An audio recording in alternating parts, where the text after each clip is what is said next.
Hola, para mí es un privilegio darte como siempre la bienvenida a este tu espacio, Sapere Aude, soy Rodrigo López y como ya sabes, vamos a estar generando entre los siguientes minutos unos momentos de reflexión, de cuestionamiento, incluso, ¿por qué no decirlo?, hasta de inquietud. A ver, ¿qué estoy haciendo? ¿Qué podría ser diferente? ¿En dónde quiero tal vez, no sé, provocar un resultado distinto? Y evidentemente aquí estamos hablando en primera persona, ¿no? Es decir, cada uno se hace cargo de sí mismo, esa es la autogestión, y me parece que es uno de los grandes propósitos que tenemos. Es decir, que cada uno vayamos asumiendo de una manera responsable, como se dice actualmente en las organizaciones, que es un concepto que está muy en boga, que es el accountability, que es una rendición de cuentas, ¿sí? Y de hecho, se los digo porque es un tema que me toca a mí mucho trabajar, porque justamente lo que estamos buscando es que cada persona en su, digamos, en su ámbito de influencia, en su nivel de responsabilidad, puede estar generando esos resultados que la organización espera de ella, ¿no? Digo, ya sea una organización tal vez con fines de lucro, una empresa, una organización tal vez social, como puede ser el gobierno, tal vez es la escuela en la cual tú colaboras o participas, pero ¿por qué no decirlo también? La familia es una organización y cada persona en la familia necesita tener un rol y necesita estar dando un resultado. Entonces, solamente reflexiona sobre esto, porque justamente el libro que vamos a, en este caso, revisar hoy, es un clásico. Bueno, yo así lo cito porque es un libro que tiene ya varias décadas, pero el autor es contemporáneo. De hecho, es muy probable que tenga oportunidad de que escuche este espacio, que es Fernando Savater. Savater es un filósofo español, profesor, nacido en 1947 y una persona muy reconocida a nivel mundial por la posición que él ha tomado y la congruencia que ha tenido en aspectos incluso de índole política. Sí, en este caso él, en España. Entonces, el libro, que como te menciono, es bueno, para mí ya es casi un clásico. El autor tiene más de 30 textos escritos a la fecha. Se llaman Las preguntas de la vida. Y por eso es que quise iniciar con esto y por eso es que te quiero dejar esta propuesta, ¿no? O sea, para ti, ¿cuáles son las preguntas en tu vida que sería más importante responder? Tómate solamente un momento. O sea, en este momento es para que tú justamente hagas la reflexión, pero yo te dejaría la propuesta de que las escribas. O sea, ¿cuáles son las preguntas en tu vida? O sea, no lo ves incluso de forma general, sino velo en tu persona, ¿no? Y es interesante que el libro comienza el autor diciendo esto de manera textual. ¿A quién está dedicado el libro? Escúchalo bien. A los que no lo tienen todo claro. Para ellos es este libro. Digo, no sé si tengas todo claro, yo no, y estoy seguro que tal vez incluso nunca lo tenga, pero me parece que lo interesante no es en sí misma la posesión de una verdad, sino el buscar alcanzarla. Y creo que de eso se trata justamente, el que vayamos construyendo en base a preguntas, incluso tal vez tú que estás dirigiendo, que posiblemente tienes gente a tu cargo en este momento en la organización en la cual estás colaborando, ¿sí? Considera esto. O sea, seguro no tienes todas las respuestas. En realidad nadie las tiene. Pero sí que podemos plantear preguntas. Y creo que de eso se trata incluso un estilo de dirigir en la parte de liderazgo, el que podemos estar construyendo en base a cuestionamientos. Y digo, aquí no puedo dejar de pensar en la mayéutica de Sócrates. Acuérdate que Sócrates, este gran filósofo griego en la antigüedad, que se considera como el precursor de lo que es actualmente el coaching. Digo, el coaching, que sé que, digo, siendo franco, es un concepto que en ocasiones yo lo veo, ¿sí? Que está muy desprestigiado, pero en realidad creo que está desprestigiado porque como todas las disciplinas, hay gente que no lo ejerce de la manera correcta. Pero el coaching finalmente lo que hace y lo que busca y lo que pretendía Sócrates y lo que propone Savater es en base a preguntas acompañar a la persona, ¿sí? A que justamente haga un proceso de introspección, de reflexión, de ver hacia adentro y sobre eso vaya encontrando respuestas. Y bueno, también aquí cito, porque recuerdo a Mario Benedetti, el poeta uruguayo, que decía esto, ¿no? En alguna ocasión expresó, cuando teníamos todas las respuestas, nos cambiaron las preguntas.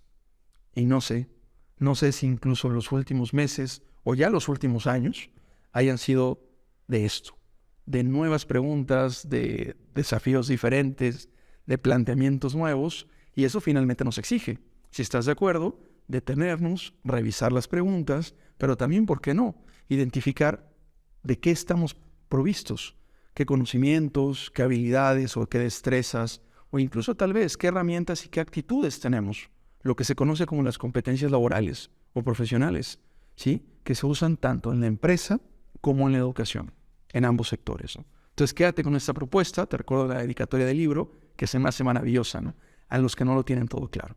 Y bueno, tú conoces ya la dinámica, cito algunas ideas de forma textual y las desarrollo posteriormente. Nos dice el autor, tenemos 3 niveles de entendimiento los seres humanos. ¿Cuáles son los 3? La información, el conocimiento y la sabiduría. La información son los datos, la información es justamente el acceso que tenemos actualmente. Digo, igual compartes esto conmigo, pero me parece a mí que nunca antes en la historia de la humanidad, como estamos viviendo ahora, el día de hoy que me estás escuchando y observando, habíamos tenido tanto acceso a la información y a los datos. Medios de comunicación, evidentemente redes sociales, el mismo internet. Es decir, ¿cuántos datos y cuánta información no recibes? Pero aquí entra el desafío. Acuérdate que el segundo paso es el conocimiento. Lo que propone el autor como un nivel de entendimiento es la comprensión de esos datos. ¿De qué sirve que tengas datos si no los comprendes? ¿De qué sirve que recibas información si incluso tal vez ni siquiera estás seguro que sea fiable o que esté completa, ¿no? Entonces el conocimiento es empezar a comprender esos datos. Y lo tercero, que se me hace lo más relevante, es la sabiduría. Acuérdate, información, conocimiento y sabiduría. ¿Por qué? Porque la sabiduría es la utilización de esa información para tomar decisiones. Por eso es que la propuesta es que si te preguntan quién es alguien inteligente ahora, pues alguien que toma decisiones con la información que recibe, porque ya la procesó, ya la comprendió y la analizó, y con eso, con esa información, ya está tomando decisiones. Esa es la propuesta que nos deja el autor, y es una de las preguntas también que yo te haría, ¿no? ¿Qué tan asertiva o qué tan asertivo eres en tu proceso de toma de decisiones? Vámonos a la siguiente idea. ¿Sí? Nos dice también Sabater en algún pasaje del libro, ¿qué es el hombre sino el animal que pregunta? ¿No? Muy claro, ¿no? Otra que es muy buena, la cito textual, una vida sin examen no merece la pena de vivirse. Es decir, el compromiso que tenemos, que cada uno tiene de forma individual, del cuestionamiento. Es decir, pareciera que esta época de tanto relativismo, en la cual pareciera que todo está permitido, que cada quien tiene derecho a construir su verdad, que tú no puedes cuestionar a otros porque se ofenden, ¿sí? Me parece que tendríamos que hacer justamente este ejercicio de reflexión. O sea, ¿qué tanto es válido? O sea, yo estoy de acuerdo en que lo que no es válido es juzgar, porque tú no sabes y no conoces seguramente la trayectoria de la otra o el otro individuo. Pero claro que es válido cuestionar. Y por supuesto que es válido aceptar el cuestionamiento. O sea, yo también necesito aceptar este cuestionamiento, ¿no? Por ejemplo, cuando alguien se acerca conmigo y me dice, oye, Rodrigo, es que yo considero que te hace falta desarrollar esta capacidad, o siento que tal vez, desde mi punto de vista, te estás equivocando en esto, no sé tú qué opines. O sea, también yo qué tanto tengo yo me atrevo a pensar que es hasta una humildad, ¿sí? De aceptar que yo no hago todo bien y que yo necesito de otras personas. Entonces, me parece que por ahí iría también parece que una pregunta, no sé si una de la vida, como dice Sabater, pero sí una propuesta de cuestionamiento, ¿no? En cuanto a qué podría ser diferente y tal vez incluso qué aspectos por mis creencias, por mis propios estereotipos o tal vez por mi estilo de vida, yo no me estoy permitiendo desarrollar, incluso como un potencial que pueda tener dormido, ¿no? Entonces me parece que por ahí va mucho la idea e incluso la propuesta que menciona en su momento Jorge Luis Borges, el escritor argentino, cuando él dice, ¿no? Sí, y eso también lo menciona por ahí Sabater, ¿no? También habla de Ortega y Gasset. Dice, las ideas las tenemos y en las creencias estamos. Es decir, a veces ni siquiera eres consciente de qué creencias tienes y qué tanto eventualmente esa creencia te puede frenar en tu potencial. Habría que preguntarse eso, ¿no? Cito nuevamente a Sabater, esto también se me hace muy interesante. No todas las opiniones son igualmente válidas, valen más las que están mejor argumentadas. ¿Cuántas veces, y sobre todo con el auge en las redes sociales, no confundimos una opinión con un hecho verídico? Y no tienen, por supuesto, el mismo peso. Y no es porque la opinión sea inválida por el hecho de serla, pero la opinión tiene que estar argumentada. O sea, si tú vas a opinar algo, tú tienes el compromiso de fundamentar también esa opinión. O sea, no solamente sería como un Contreras, ¿no? Sí, lo digo de manera muy coloquial, ¿no? O sea, alguien que solamente se opone a todo por oponerse. Eso no es válido. Sí, tienes que tener un argumento, ¿sí? Y necesitas también, en su momento, exhibir ese argumento para que también tú puedas mostrar o demostrar, si es el caso, por qué tu opinión tal vez es contraria a una tendencia o alguien de otra persona que opina algo diferente. O sea, de eso se trata. O sea, tampoco es generar polémica por generarla, como a mucha gente le gusta, ¿no? Sino es fundamentar y sustentar la opinión, porque eso creo que es un compromiso personal, y esa es justamente la propuesta de este espacio.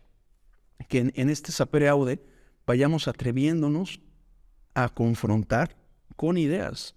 Me parece que eso hace mucha falta en la sociedad y también la persona que confrontas, o en este caso si te confrontan, no tendrías por qué sentirte ofendido en lo absoluto, sino más bien, como decía por ahí Sócrates, ¿no? Este filósofo griego en la antigüedad nuevamente citado, ¿no?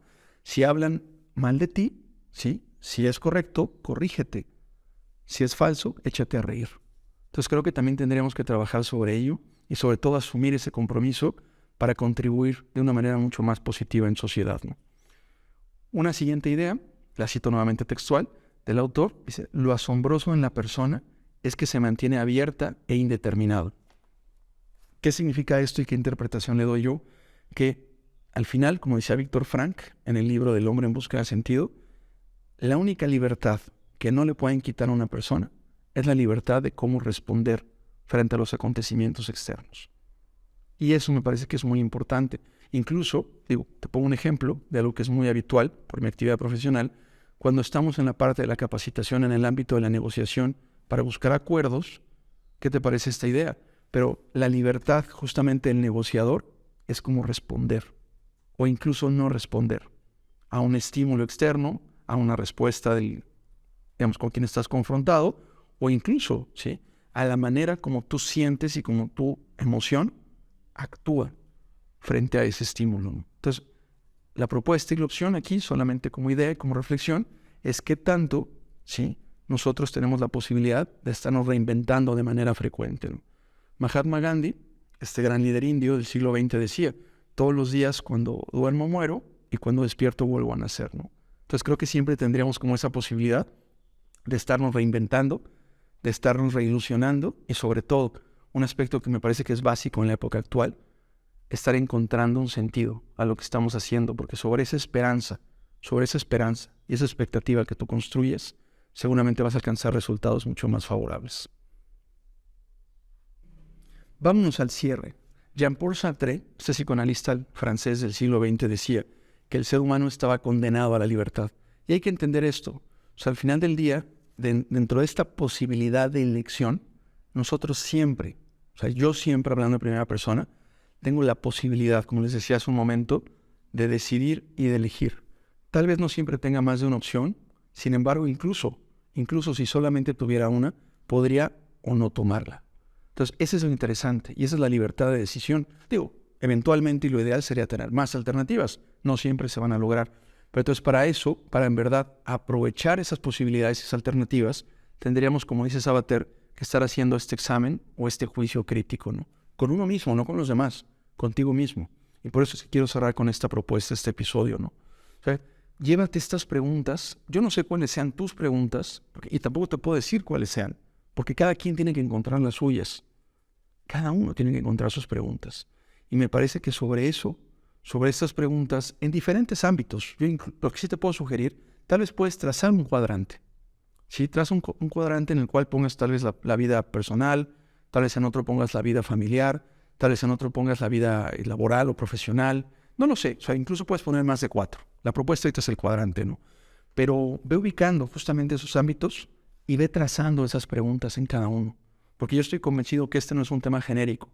Estas preguntas de la vida, esas necesitas convertirlas en tus preguntas.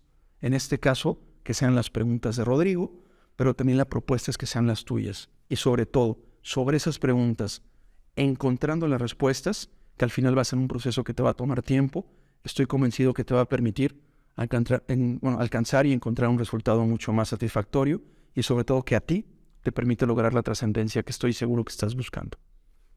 Soy Rodrigo López, como sabes, este es tu espacio, Sapere Aude.